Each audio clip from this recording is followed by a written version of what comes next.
Welcome to Arkansas First News Report. I'm Candy Cox. Today is our first podcast that we are releasing, and I am so thankful to have Rose Mimms here with me today. Rose is the Executive Director of Arkansas Right to Life. And Rose, thank you for joining us today. Thank you, Candy. I'm so excited for you. This is wonderful. Thank you for having me as your first guest. Yes, thank you. I am truly excited, as I was telling you, with this launching in the month of January and how long you and I have been friends and working for pro-life issues. I just felt it was appropriate that you were my first guest, and I'm so glad that this worked out. So, Me too. welcome to Arkansas First News Report. You know, this week on Sunday, we have the 47th annual March for Life. So I know that that's this Sunday, January the 19th at 2 o'clock. We're going to be at the Arkansas State Capitol, going down Capitol Avenue up to the Capitol. And this is a peaceful and prayerful event that we ask the whole state of Arkansas to come to. And this represents 60 plus million children, unborn babies whose lives have been taken through the devastation of abortion. And so anyways, why don't you speak to that? Well, thank you, Candy. And, we must march. Yes. Roe versus Wade is gone. Yeah. But the demand for abortion hasn't stopped. That's right. And as we've seen, state after state is facing these ballot initiatives to make abortion legal again, even worse than what Roe versus Wade was. So, we've got to keep marching. We march in January just to remember that anniversary of the Roe v. Wade decision, which was January 22nd, 1973. We've been marching this will be our 47th year, as you said. Yeah. And, we march for all the babies and all the mothers and fathers who, in our society as a whole, our culture, that has suffered terribly from the loss of these lives. And, in Arkansas alone, there were about 250,000 that whose lives ended in Arkansas. And some of their mothers came from out of state. But it's January, it's cold. It's going to be a cold March for Life. I mean, we may have some snow flurries, but we march. We've marched in the rain, in the snow. I mean, we always march. That's right. Yeah. Just bundle up. Use your own judgment as to whether this would be an event for you to come to because of the cold weather. But please dress appropriately. We will try our best to make it, as brief as possible at the steps. We do start marching at 2 p.m. from State Street up Capitol Avenue. It's about a half a mile, about 8 blocks roughly. We'll have the streets barricaded. We'll have the Little Rock Police Department there as escorts. Once we reach the Capitol, 2:30 or so, depends on the size of the crowd. We want everybody to reach the steps before we start the program. But we're going to have Lauren Eden, who is part of the Abortion Survivors Network, who has a story about how she survived abortion. And it has an Arkansas connection. Okay. So I met her at our National Right to Life convention a few years ago when she spoke there, and I really wanted to bring her to Arkansas, so we did this year. Right. So she'll be coming from Atlanta. We won't have a ton of speakers. We have a couple of pastors that will be involved, saying the opening and closing prayer. We may have a song. I'm going to tell everybody today it's going to be cold, so we keep it short. Right. So we'll keep it short, but we'll get the message out there. We're excited about to announce some new programs that we have and events that we're planning. So I hope you'll come. Hope everybody will come. Absolutely. And I hear you have a special guest coming in to speak this year for that, right? Yeah, Lauren Eden. Okay, Lauren. Okay, okay, perfect. And Arkansas was named the most pro-life state for the 5th year in a row. Amazing. And, we want to keep Arkansas abortion free. That's right. And, we fought a hard battle last year trying to keep it off the ballot, and we'll have to fight that battle again. But for today, yes, we are still protecting mothers and their babies in Arkansas. Well, as I've always said in ministry, when abortion is eliminated in Arkansas, that's really where the fight begins, too, because we want to keep it abortion-free. midwifery, but we need to make sure that we are supporting those mothers and those babies even after birth, right? Right. It's so important. Before birth, because, and I'm glad you brought that up because our new campaign is Love Them Both. Right. You know, Right. Protect her, support her, Right. protect them. So to save the baby, we have to love the mother, number one, provide services for her. And we do that through the wonderful network of the Arkansas Pregnancy Health Centers that are around our state. Right. And also our Arkansas Department of Health that has health units in every county. Some counties have multiple ones that offer prenatal care to mothers. And then there's lots of other new programs that the governor has been supporting and that other groups and churches, are supporting pregnant women. So Right. we love our mothers, we love our families, and we know that abortion is a dead end for women. It hurts them and it kills their baby. There can't be anything worse than that. That's right. That's right. And working in the pro-life ministry for as many years as I have, it is so important, that I love pregnancy resource centers. I'm a big advocate for them. I was actually a co-founder of one of the first pregnancy resource centers in Arkansas. And of course, I have a ministry, Abba Charities, and we work with those women, across the state. We go to them and we get them connected with pregnancy resource centers, but we also offer support well beyond after the birth of the baby, which is also so important because you hear out there, Rose, all you care about is the birth. You're just pro-birth. No, really, we're not just pro-birth.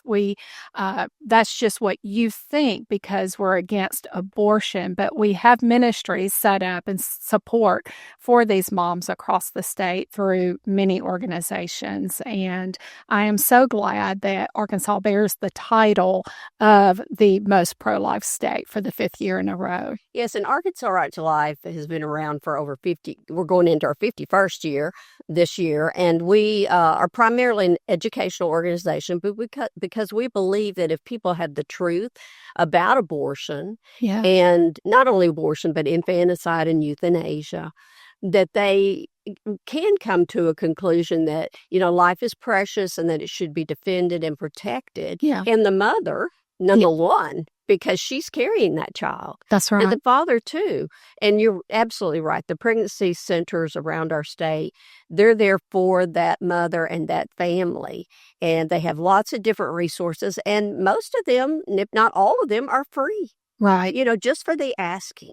Right. So, right. Yeah, it's a many wonderful organizations. Yeah, absolutely. So you mentioned the billboard campaign that you guys have launched this month, right? That launched this month, and it's called Love Them Both. I've seen it going down the interstate. Great billboard. So talk to me about that. Well, it's something that we learned from our sister affiliate in Indiana.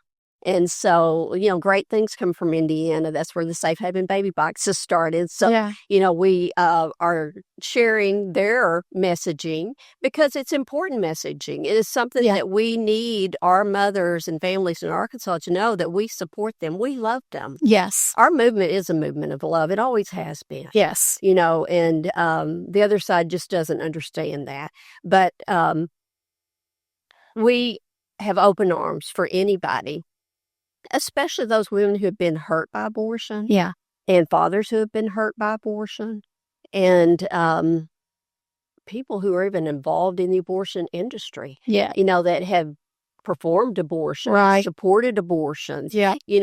They come to us when they see the light. And so Arkansas Right to Life tries to bring the light of truth about abortion and the harm that it does, not only for that family, the mother and the father, but also society as a whole. That's right. All of us have lost family members, from abortion. And because it's, you may not know it, but I can guarantee you have. You just don't know it because it's a secret. That's right. So we launched this billboard campaign, and it'll run for 2 months. And we did a soft launch at the Arkansas State Fair, to let hundreds of people see it. And the response was so positive to it, because we want people to know that we're a movement of love. Yeah. And there's two hearts beating. That's right. The silhouette of the pregnant mother, right, that with child. Right. We used to hear that phrase used, with child. You're with child. Yes. We need to get back to that. That's right. Because it's not a blob. It's not a clump.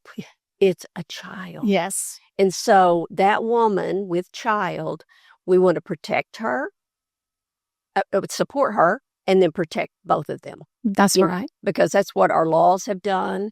That's why we're named the most pro-life state, because we have laws that protect and defend life, and we want to keep it that way. Right. That's right. And then in February, the end of February, right, 27th, you are having your Bow Ties event, which is your yearly event. A great banquet. I love that banquet. And this year, you guys have Seth Dillon. He's the CEO of the Babylon Bee. Yeah, we're making it a little bit, lighter this time. Yeah. And if anybody is not familiar with the Babylon Bee, I would ask you to please Google it and check it out. It's a satiric news outlet. Right. They make fun of anybody and everybody that's in the news. And again, I heard Seth at our national convention one year speak, and he's really been a hot speaker among the circuits of our sister affiliates. Right. Because we are an affiliate of the National Right to Life. Arkansas is.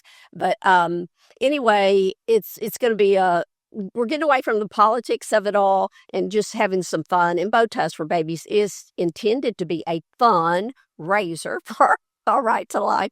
And we've done it every couple of years in the past, but this year we went to having it again this year. Mm-hmm. Last year we had a phenomenal speaker with Tim Tebow. Yes. And a massive sellout event. And so we're grateful for that.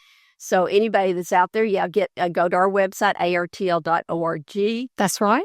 And find out about Bow Ties for Babies, or you can call our office at 501-663-4237.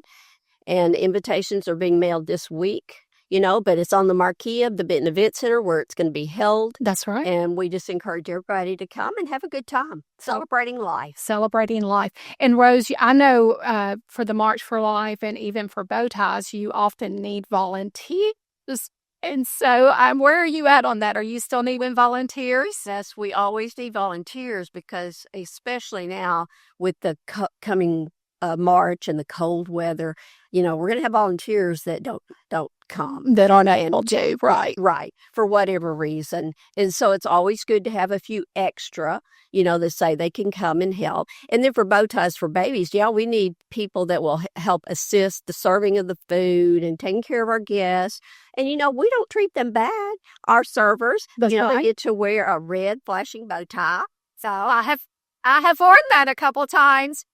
And we feed them pizza. They don't get to sit down and eat dinner, but they'll eat as they're helping with the event. But we need volunteers before, after, and during.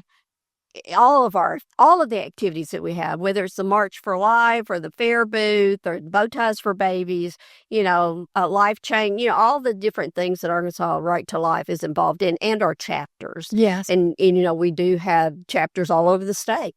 And so we, that's how people can get involved locally with Arkansas Right to Life in their own county, their own community. Yep. Okay, very good. Well, Rose, I am so thankful to have you today. I do want to ask you before we let you go, are there any bills? We're in the legislative session, so what bills do you foresee that we need to be keeping an eye on? Well, it's going to be bills that will protect us, protect mothers, protect fathers and babies. Things like, trying to make it not so easy to come in and change our Constitution by people who don't even, care about families. Right. And so, these are things that we're watching, and just, anything that we see that would allow, like there's a bill that we will oppose called Restore Roe. Right. We're not going to support that. So we'll be playing defense and offense. Yes. As usual. That's the right. Arkansas State Legislature. Yeah, and I'll encourage everyone, if you don't follow Arkansas Right to Life on social media, to follow them. Also, subscribe and become a partner with them. What is it? I can't remember. $25 to become a partner with you guys? Yeah, we call them members. Yeah, to join and be a member. And they get the e-blast, a few mailings. We cut way back on mailings. It's just so expensive. No one reads them. It's most like everything's digital now. So, so we're, you're getting up at the times. Versus it takes us a little bit to do that. Anyway, we are doing what we can to, I'm sorry, Candy. No. Keep up with the members. We want to always get new members, and so it's $25 for a family or an organization like a church, right? Or it's $15 for an individual, and that has not gone up since I became executive director back in the early 2000s. So we don't. Yes, we're going to ask you for more, because that's how we exist. We don't get federal money from anybody or state money. It's our members that keep us going and working and busy and putting up billboards and having events and things. So, become a member. And those who come to Bow Ties for Babies will be asked to support us if, they're buying a ticket. But then they will also hopefully give us a donation during that event. Right.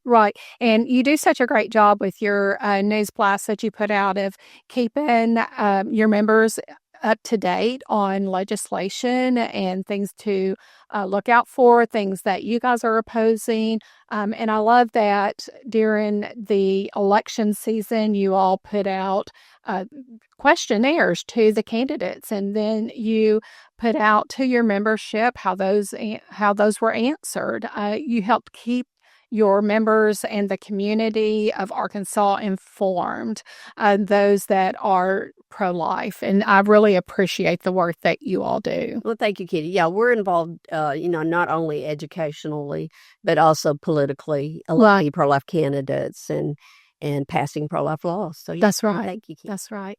Well, Rose, thank you for coming in today. I do want to mention one more time how to reach out to you. So give your website and your phone number one more time if someone wants to partner and become a member, or if they want to volunteer, or even go to your website and get a ticket to Bow Ties. So why don't you put that out there one more time for us? Yeah, well, that's going to be artl.org.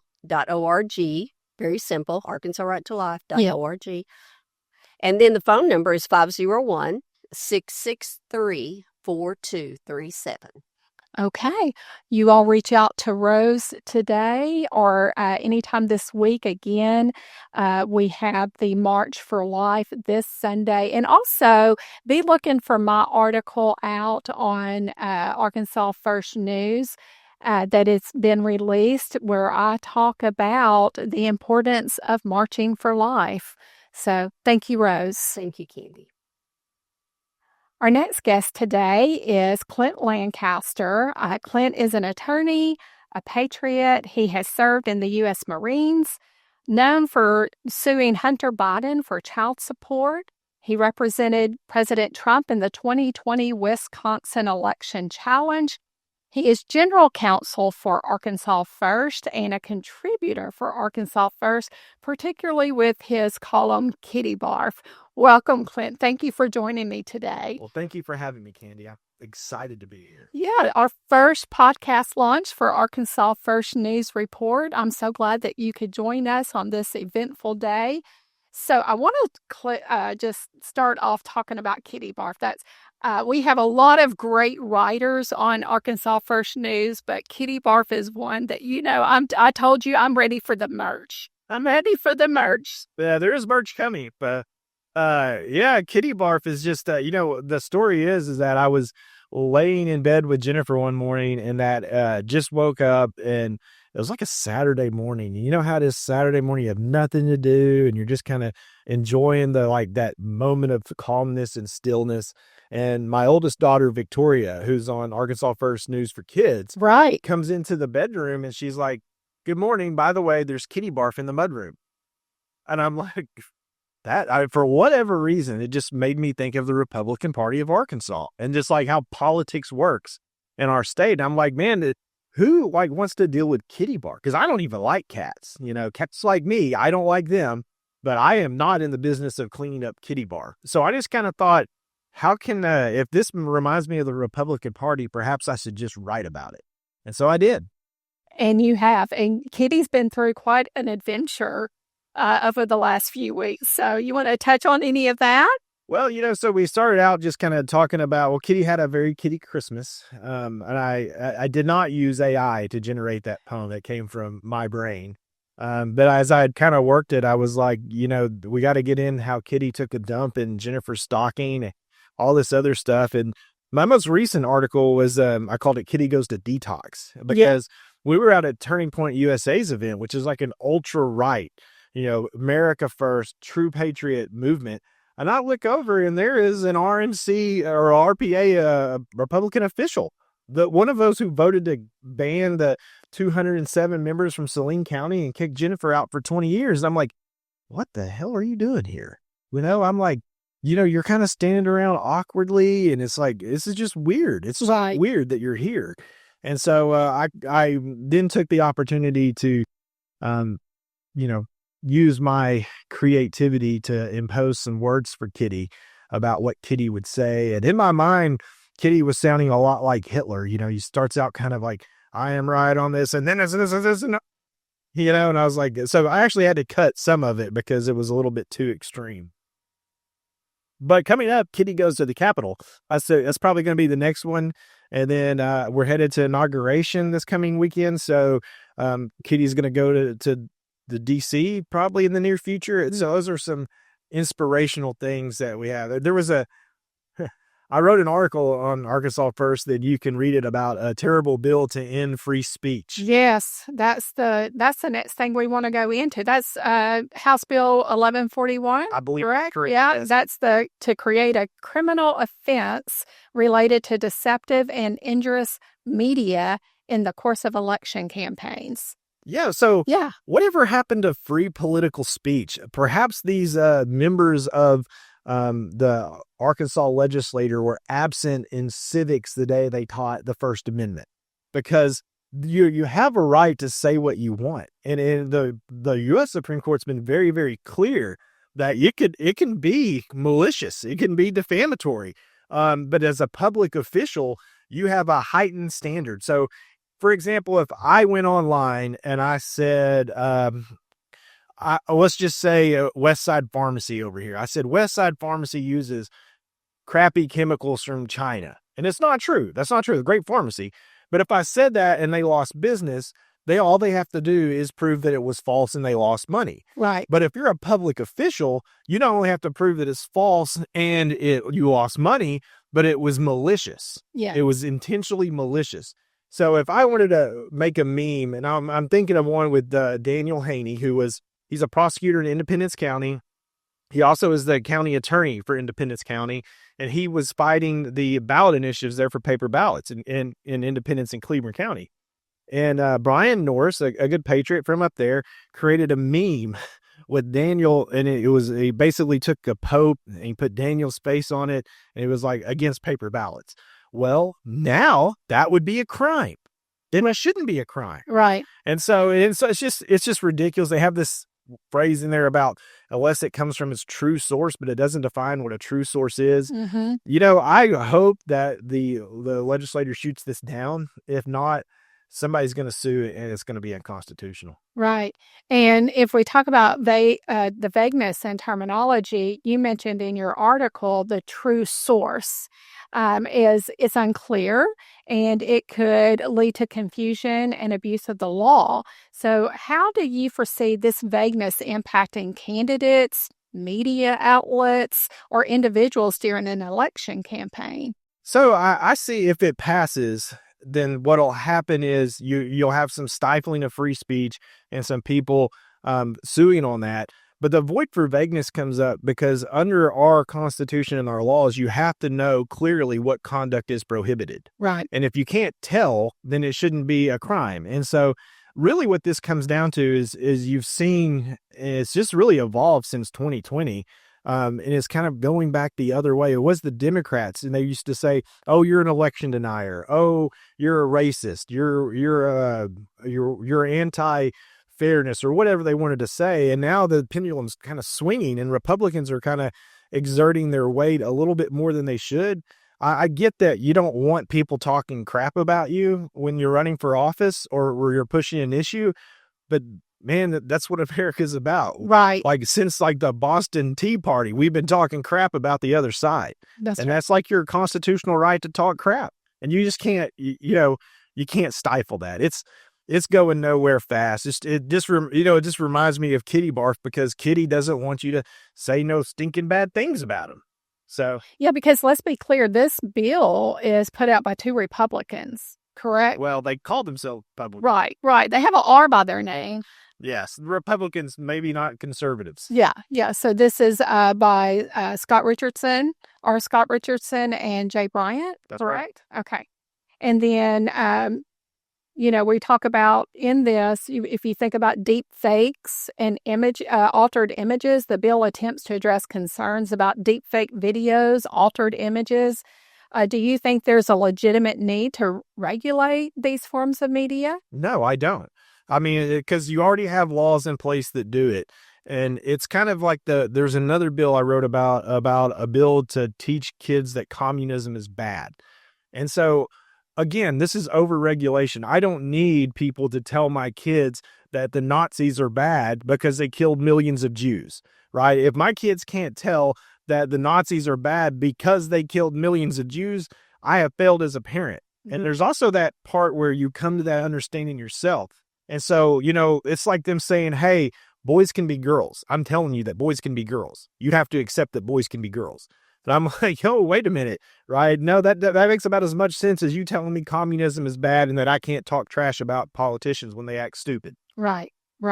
Absolutely. And so I'm thinking that there could be legal challenges on this if it continues to go through. You described the bill as a lawsuit looking for a courtroom. It is. Yeah. But what do you predict will happen if House Bill 1141 becomes law?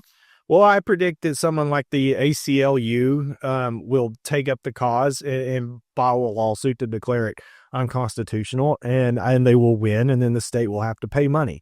And so that's just kind of how it works. You can't pass bills that are unconstitutional and expect people to do nothing. Now, the sad part is the ACLU will do it, and they're a liberal organization. And so, but they're right. I mean, at some point we have to stand back and say, okay, this liberal perspective is right. For example, there's an article about to hit today on Arkansas First talking about Joe Biden's farewell speech, where he says, I'm warning you about the ultra rich oligarchy and the tech industrial complex that are running the country. Well, wait a minute. What about the Soros industrial complex? What about, how about the time you told Mark Zuckerberg what he had to publish on his website, and when he refused, you sent your DOJ after him? What about that? Right. So, I mean, it's just kind of the whole idea that people can say one thing while they do another, and it's just problematic. Joe Biden is as wrong about that as the legislature is on, curtailing speech. It's just what it comes down to. Correct.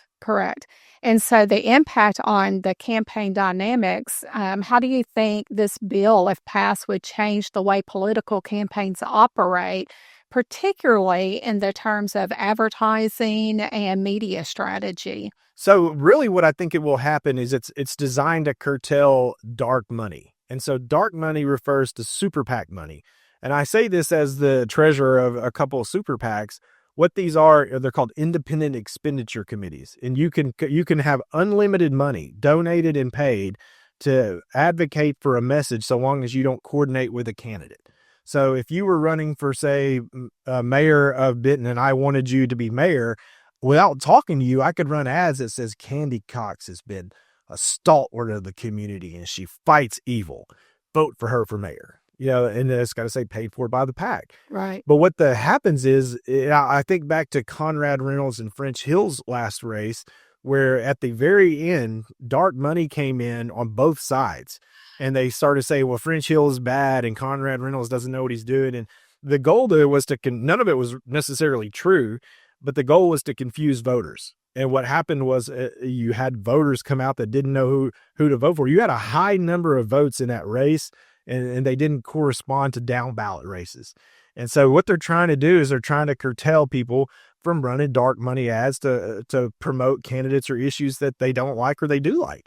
And that's what they're trying to do. But if you look back to federal U.S. Supreme Court case, Citizens United, you have that right. You have an absolute right to run it.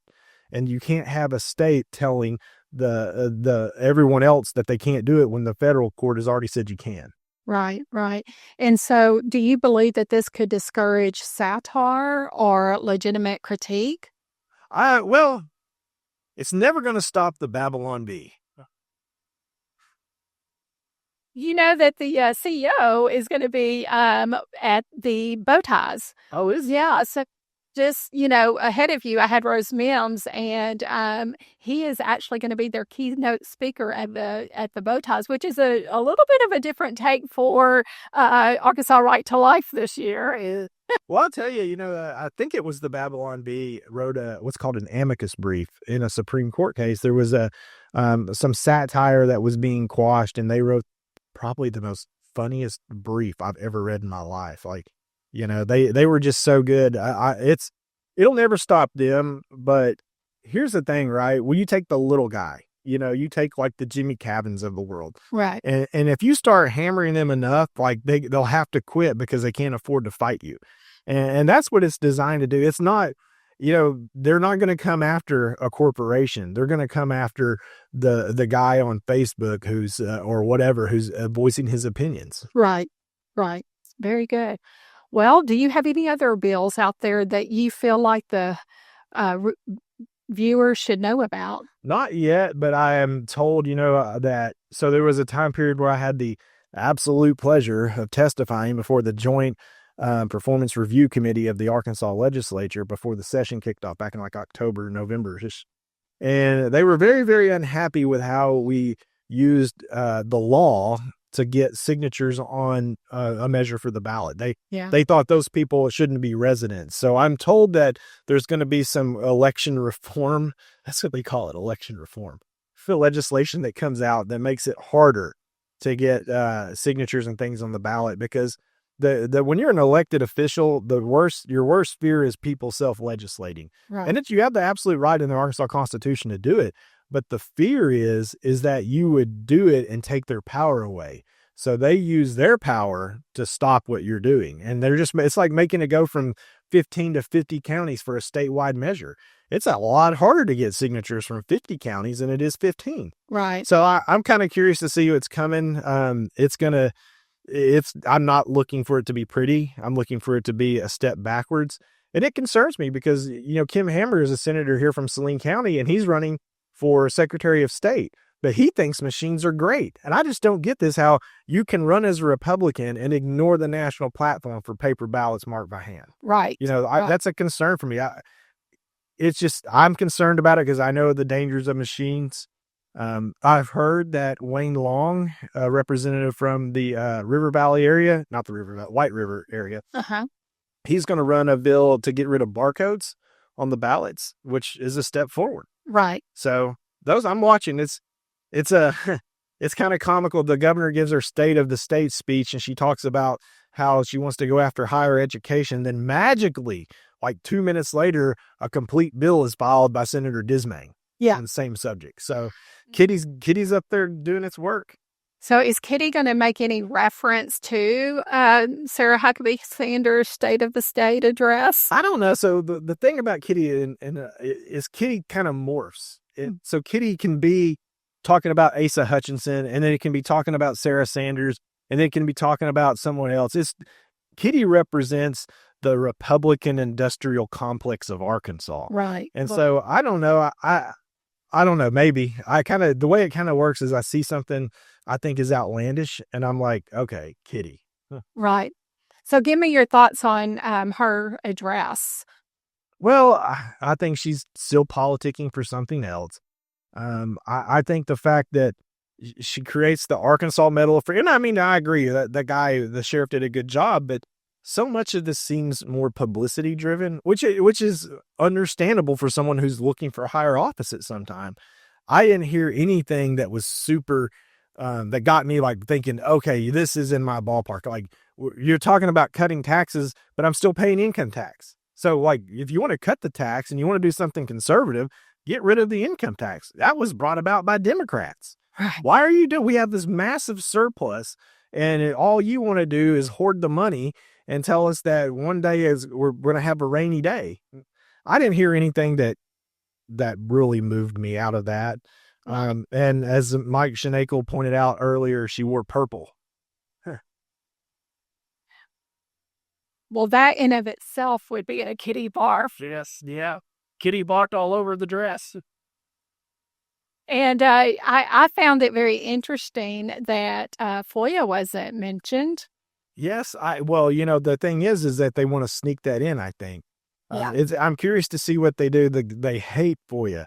And even the federal delegation hates FOIA, and they made themselves exempt from FOIA. But, FOIA does so much for Arkansas. There's so much that comes from being able to see how your government functions, right, and what they're doing. And so I think there will be hard pushback if they try to regulate FOIA. In the special session that happened a year or so ago, Governor Sanders said Arkansas just wasn't ready to get rid of FOIA. I don't think Arkansas will ever be ready to get rid of FOIA. I'm worried about that kind of stuff. There's a lot of budget bills being filed. The Joint Budget Committee is that's very important because they got to do their appropriations and have people have budgets, the state agencies. Some of the other quirkier things haven't really hit yet, but they're coming. They are coming. And I know that we'll have you back on throughout this legislative season to talk about some of those things. And I just want to thank you for joining us on our first podcast today. But your girls they also had their first podcast today, Arkansas First Kids. I know you're a proud dad of them. Yeah, definitely. So.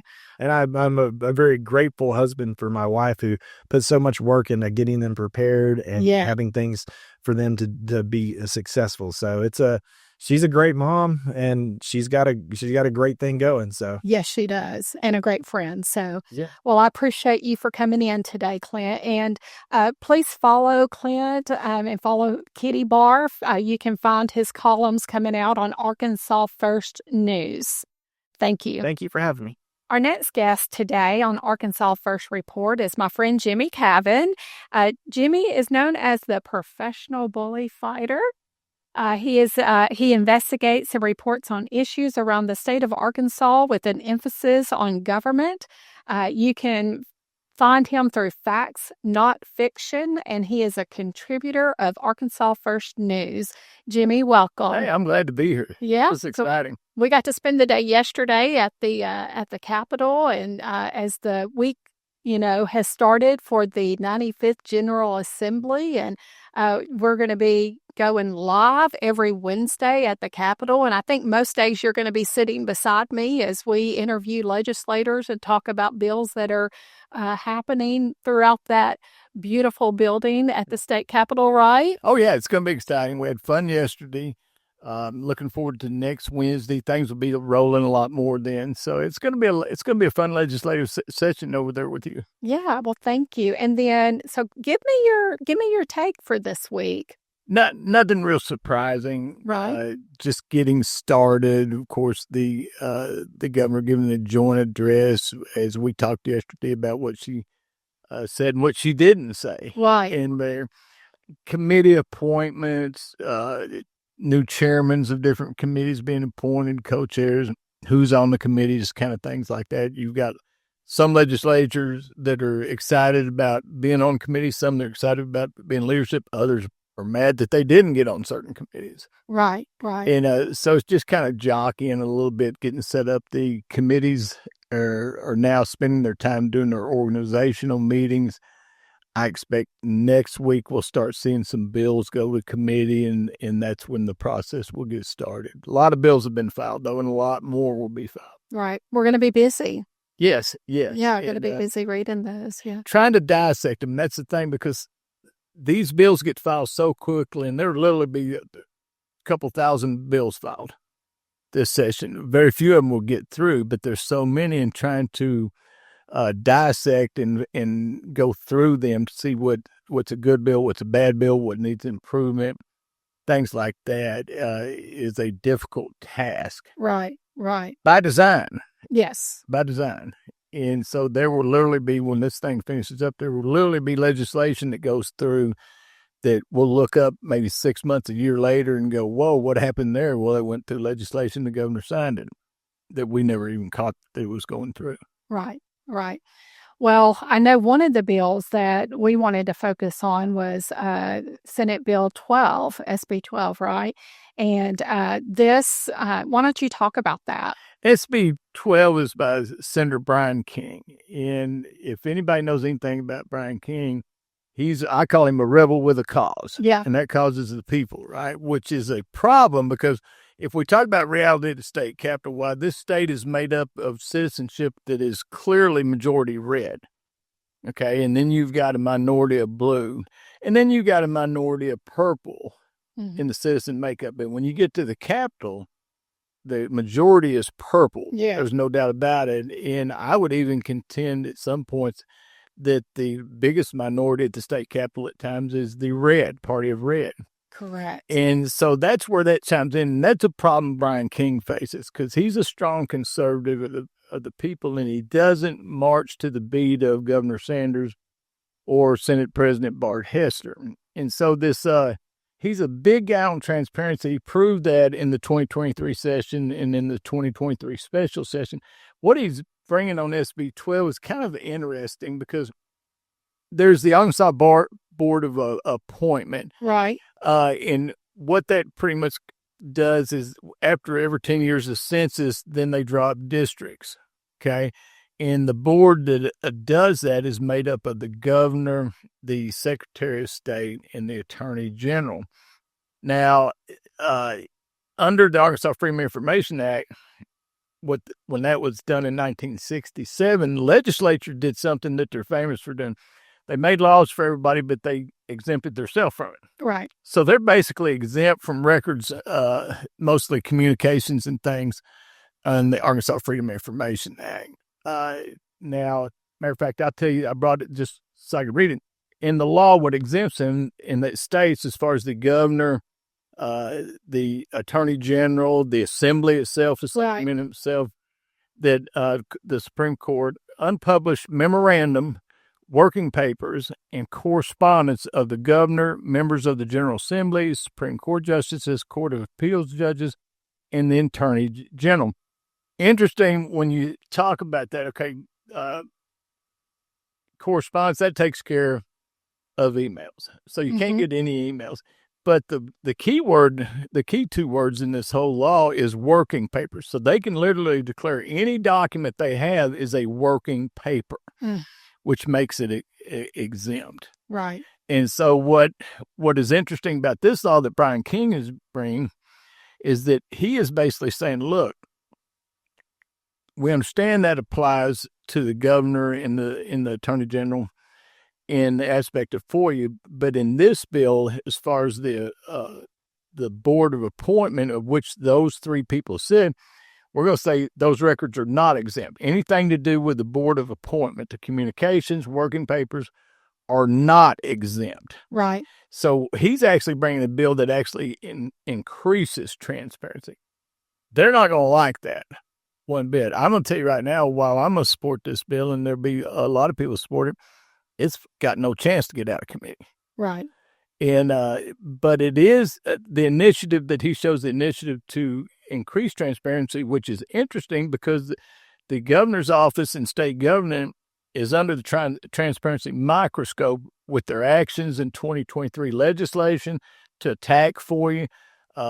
We talk about Podium Gate. It wasn't so much the $19,000 on the podium. It was the fact of hiding it and the lack of transparency. To now we're talking about the prison issue in Franklin County, which Senator King is very much involved in the lack of transparency there. So I think it's timely that he brings this now, but reality-wise, does it have a chance? Likely no. Okay. Yeah. So, I mean, do you believe? I believe this bill, it would bring a level of transparency, and that's what it seeks to do, right? It gives it a little higher standard. So, Well, okay, the legislature and the governor and the attorney general have been above everybody else. They're exempt from this. Everybody else has to be transparent, but they don't. And what this is maybe a little bit of jab at setting a new standard. right. Because let's say this passed. Cross our fingers, say Hail Marys, hope it does. Probably won't. But let's say it did. Okay, it sets a tone. Okay, now if we get this for the governor's records and attorney general's record, then maybe we can go further Mm-hmm.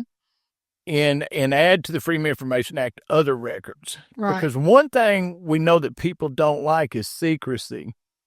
And a lot of people think that they do fall under their emails are under the Freedom of Information Act, and they're not. And when average people find out that, it really bothers them. Why are they exempt? Why are their emails exempt? Why can't I get those records? And so it's the issue of transparency. And so by doing this, I don't know if he's doing this because he's got a rhyme or reason for the board for their actions as a board of apportionment, or I think Brian's more like, hey, transparency. Doesn't matter what the issue is. Transparency. So he said, I'm going to push for transparency. And it's interesting. He's also got Senate Joint Resolution 1 that is to petition the legislature to put an amendment up on a ballot that, much like what was ran in the ballot initiative for FOIA, that didn't make the ballot, didn't quite get the signatures to do it. He's taking pretty much that stance. And what that means is if we get this on the ballot, then it's put to the people that for the legislature and the governor to make any changes to the FOIA law, Mm-hmm. any amendments, or enact new law or repeal a law in the Arkansas Freedom of Information Act. They have to have 3/4 of the House, 3/4 of the Senate. The governor would have to sign it, and then it goes to a ballot Mm-hmm. where the people vote on that. But to even get it on the ballot, those potential changes, they would have to have 3/4 of the House, 3/4 of the Senate. That's his joint resolution that he's running. Will that make it? Probably not. We know the governor has a strong disdain for FOIA. We know, we saw in the 2023 legislature, especially in the Senate, there is a strong disdain for the Freedom of Information Act. So Right. to get that through would be a tall order. What I like about Senator King, though, is he's not backing down his brim. Andrew Collins, a state representative, Democrat state representative, has a similar resolution in the House, which has zero chance. Although it's a good resolution, a good bill, it's from a Democrat. But if it's good, it's good. We'll say it's good. But just the fact that it's from a Democrat, it has zero chance whatsoever. Gotcha. So on this bill, while transparency is critical, and it is, some would argue that too much openness could deter honesty in government and candid communication within the government. How does this bill strike the right balance between maintaining privacy and ensuring public oversight, particularly for conservatives who value limited government interference? Well, limited government interference, I'm saying we're wanting sunshine. Okay, so if you're talking about what I try to tell people, you're talking about my business. Mm. Why can't I know what you're talking about? You're not talking about your business. You're talking about my business. You're talking about Candy's business. You're talking about the citizens' business. If you're talking about your private business, then have that private conversation. But if you're talking about my business, why can't we see it? My thing is going back, why don't you want us to see it? Right. Why don't you want it? Mary Bentley, I had a conversation with her in the 2023 regular session because she was running a bill which was going to gut the open meeting laws in the Arkansas Freedom of Information. And in a conversation I had with her, she said, well, we want the quorum court members, city council members to have the power that we have is in the legislature where we can have these private conversations, okay, about that. And I said, well, it's our business. Why is it private? I said, why can't they have these conversations in front of us? Why can't they allow us to see those email communications? And her answer to me was stunning. She said, well, then they wouldn't be able to speak freely. Why can't you speak free? Right? So you're telling me that you don't want to speak freely when you're deliberating my business. You want to make these decisions about my business, Candy's business, City's business, and you don't want to and you want to talk in secret about it, but you don't want to speak freely to me about my business. Mm-hmm. You know, at some point I go, look, this is an elementary school. You're not the principal, and I'm not in third grade. Right. And it's our right to know, and you want to keep that from us. And so the argument that by keeping secrets limits government falls short. Keeping secrets doesn't limit government. It gives government a green light for corruption, green light to do whatever they want to do. Look at what's happening in Franklin County with the prison. Exactly. That's an example of it, right? Yes, it is. They're shoving that down those people's throat. They don't want it. They were not transparent about it. They knew nothing about it till after it was signed, sealed. And they're literally saying, we don't care what you think. Exactly. Now, if the working papers of the governor in the legislature were foiable, then we could have got all that long before it happened, right? Right. And so, but they're exempt. They made themselves exempt. The Arkansas Freedom of Information Act, 1977, one of the best acts ever created in this state, bar none. Okay, really, really great. But it always goes back to when they created, what'd they do? They left themselves exempt. Right. Okay? Right. Exactly. And so there can never be enough sunshine. There can never be enough sunshine. And if you look at the legislative intent of the Arkansas Freedom of Information Act, that's what it does, but it doesn't follow its own intent. The legislators do not follow their own intent. Right. So to speak. Right. Well, I know that you and I will be keeping an eye out on this bill, and we'll be talking about many more bills throughout this legislative session. We're going to be spending a lot of time together, aren't we, Jimmie? That's right. Well, I appreciate you coming on today on our first podcast for Arkansas First Report. I am so excited about this. I'm so excited for Arkansas First, and I'm so excited for you. You are the perfect person to take this role on for Arkansas First, and I'm just excited about it. Well, thank you. I'm honored that you say those words to me. I do appreciate you. Hey, listen, everyone, follow Jimmie on Arkansas First News. He is constantly putting out great content. He works hard. He FOIAs, and he does a lot of investigative work to bring to you, the people, so that you are informed throughout the state of Arkansas. Jimmie and I really appreciate the work that you do for Arkansas First News. And it's a lot of fun. I just want to bring the facts to the people. That's right. Fact, not fiction. Right. Thank you, Jimmie, for joining us today. Thanks, Candy. Our next guest today is Mike Shnaekel. Mike is he is an Arkansas First Legislative Liaison. Mike is really assisting me throughout this legislative session. I could not be more thrilled to have a partner like him for Arkansas First News Report. He has also served in the U.S. Marines. Mike, welcome to Arkansas First News Report, our very first podcast. Thank you for joining me today. Thank you for having me. Looking forward to all the things that we're going to be talking about over this session and over the coming years. Yeah, absolutely. One of the things that I wanted you to come in today, this was just the first week of the legislative session, and I just wanted to briefly get your intake on what you saw and who you spoke with and what you learned this week.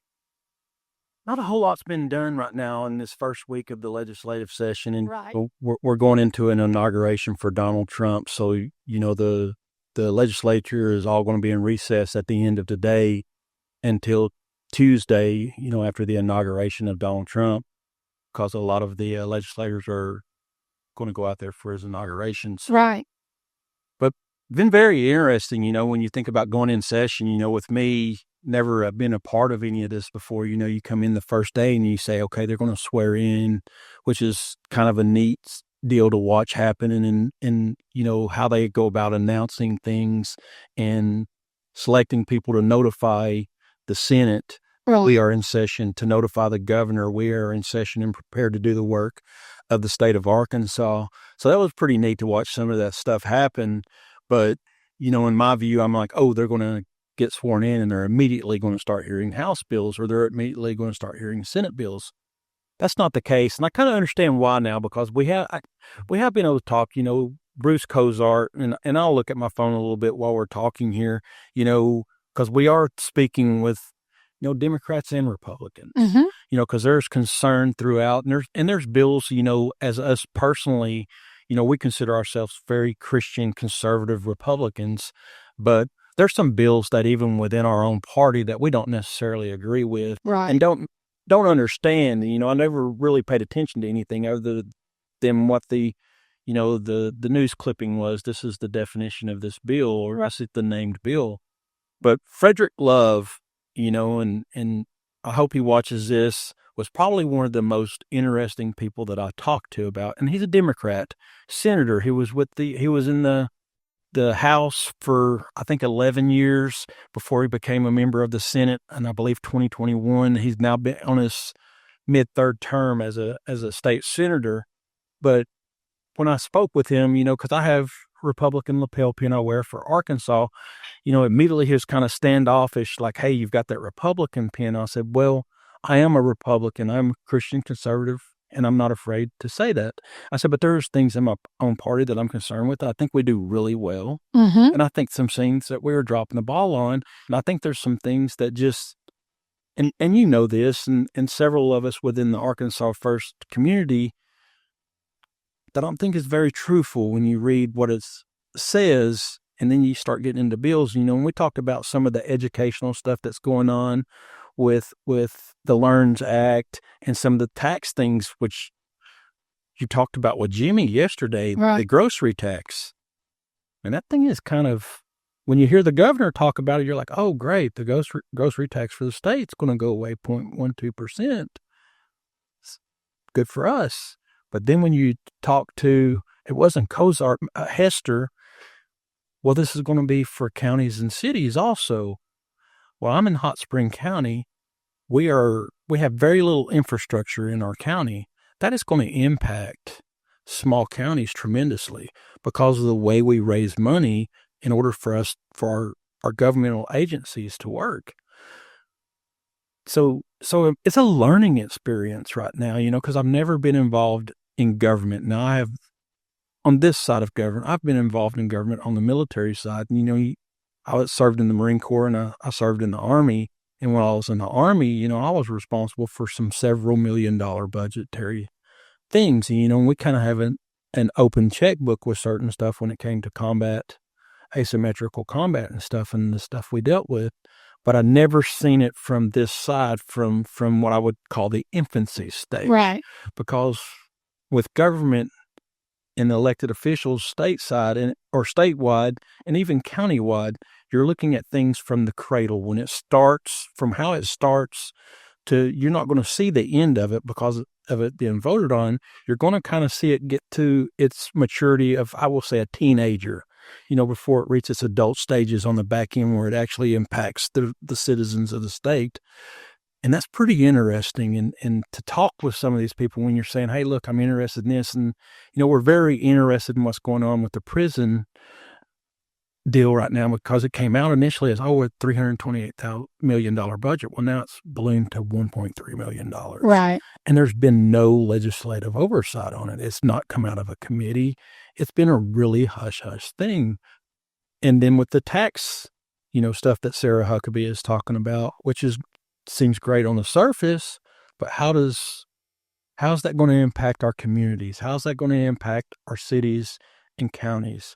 And it's very interesting to be on this side of it and to see it from this side and actually talking to the legislators that are going to be arguing for the bill and those arguing against it. And this is one thing that I had the biggest conversation about with everyone, because I went and talked to Tippy, she's the minority whip for the House. We are not here for strict Republican goals. We are here for everyone, regardless of your socio-economic class or your political affiliation. We are here so we can give knowledge to the citizens of Arkansas and have a conversation with our legislators, and then be able to put this out logically to the community and say, hey, look, this is really what this bill is. These are the people who are supporting this bill. And maybe it gives them now the ability to reach out to that legislator and have a logical opinion and a discussion with that legislator that is supporting or against it and say, hey, look, this is how I feel about what you're working on right now, and influence the outcome of this. We are not a lobbyist firm. And when I say that, that was the biggest thing that struck me this week. Mm-hmm. In the galleries, lobbyists. Right. I mean, everywhere. Mm-hmm. And I would say there's probably 2 lobbyists to every elected official Mm-hmm. in that building that I've seen so far. And I mean, there is a lobbyist for everything. Yes. Yes. That was what really stuck out to me when I got up there, because I was expecting family members in the galleries, and, you know, they had Senate signs on Right. all of the seats. Well, come to find out, those were not senators' families. Those were not senators sitting in those seats. It was all lobbyists. Very interesting. And I had the opportunity to speak with a few of them on the second day when Sarah Huckabee was giving her address, because they were really prevalent on that day. And realized that they were lobbyists. Now, you know, I've seen some of the name tags on some of them on the first day, but the second day when I start talking to them, I'm like, hey, what are you supporting? What is it that you're doing? You know, they're a pretty secretive group. Right. They'll openly talk to you about a little bit, and that's concerning to me. If you're not willing to have a conversation with a tax-paying citizen about what you support and what you're planning on assisting legislators with this session, it's probably something that doesn't benefit the citizens of the state of Arkansas. Right. Right. I mean, what's your take right now on what you've seen? I mean, I know you've had the first day, and then yesterday, you know, when we got to talk to Bruce Cozart for a minute together, which very open and honest man with this yesterday, is willing to come by and talk with us. We got to talk with Rick McClure, which is my state rep for Hot Spring County. Right. What's your take on it right now? Well, you know, when I was there yesterday, it was almost an empty place. You know, there wasn't a lot of action going on. And I know that the first couple weeks are, especially the first week, there's, you know, after the governor's address, it's usually pretty slow getting up. I know by the third week, it's going to be like a firestorm in there. But it was a pretty empty place yesterday. Seeing legislators were very scarce. I was very thankful to be able to talk to a few that we were able to see as they passed by in the hallway. And so I'm looking forward to what the next few weeks and a couple months bring. So it's, you know. And it was very interesting because while we were there yesterday and we spoke to several of them, they were, hey, really no business is going to be done today. Yeah. Well, I get home and there was a House bill passed yesterday. Yes, I found that interesting as well. Yeah. And I'm sitting here with myself because I was there the majority of the day yesterday. Yeah. And I don't recall them ever coming in and seating us the session.